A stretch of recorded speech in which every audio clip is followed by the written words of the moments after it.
Hello दोस्तों, मैं हूं सुजीत कुमार। आपका सुजीत ट्यूशन क्लास में स्वागत है। दोस्त मैं बहुत दिन बाद मिला, सोच रहा दोस्त टेंशन नहीं लो, होते रहता है जिंदगी में थोड़ा सा।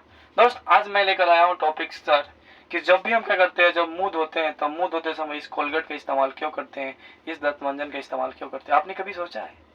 इतना सोचा है? कभी नहीं सोचा तो सोच लो दोस्त। ये जो कोलगेट होता है ना, कोलगेट इस्तेमाल इसलिए करते हैं क्योंकि जब भी हम क्या करते हैं, मुंह नहीं धोते हैं तो हमारे दांतों में जो है कि क्या होते हैं, बहुत सारे बैक्टीरिया हो जाते हैं। क्या हो जाते हैं? हमारे दांतों का जो है कि बहुत सारे बैक्टीरिया हो जाते हैं। और जो बैक्टीरिया होते हैं ना दोस्त, वो कैसा होते हैं, अम्लीय प्रकृति का होता है। अम्लीय कहने का मतलब उसका स्वाद कैसा होता है, खट्टा होता है, मतलब बेकार होता है।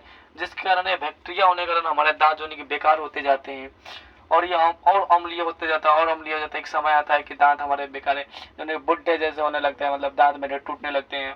भाई हम लोग सोचते हैं कि भैया दांत अब टूट जाए, तो हम क्या करते हैं ना दोस्त, जाते हैं बाजार से ले आते हैं कोलगेट खरीद के दोस्त। और इस कोलगेट का हम लोग इस्तेमाल करते हैं क्योंकि ये जो कोलगेट होता है ना, जो दंतमंजन होता है, वो क्षारीय प्रकृति का कैसा होता है। ये जो कोलगेट लग रहा है ना दोस्त, ये क्षारीय प्रकृति का होता है। और क्षारीय प्रकृति का होता है, इसका जो स्वाद होता है कड़वा होता है।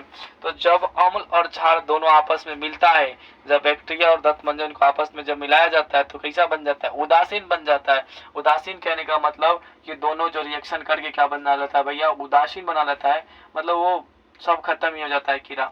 और इसी के जैसा कहता है, जो खट्टा और जब कड़वा मिलता है तो स्वादहीन बन जाता है और बेकार हो जाता है। इस प्रकार जो है कि हम लोग क्या करते हैं कि इसीलिए हम लोग दंतमंजन का इस्तेमाल करते हैं, ताकि जो है कि हमारा दांत के जितना भी बैक्टीरिया हो वो सारा समाप्त हो जाए। आई होप आपको समझ में ये वीडियो आया होगा, और अच्छा भी लगे दोस्त तो इसको थोड़ा सब्सक्राइब कर लेना भैया, और थोड़ा लाइक कर देना।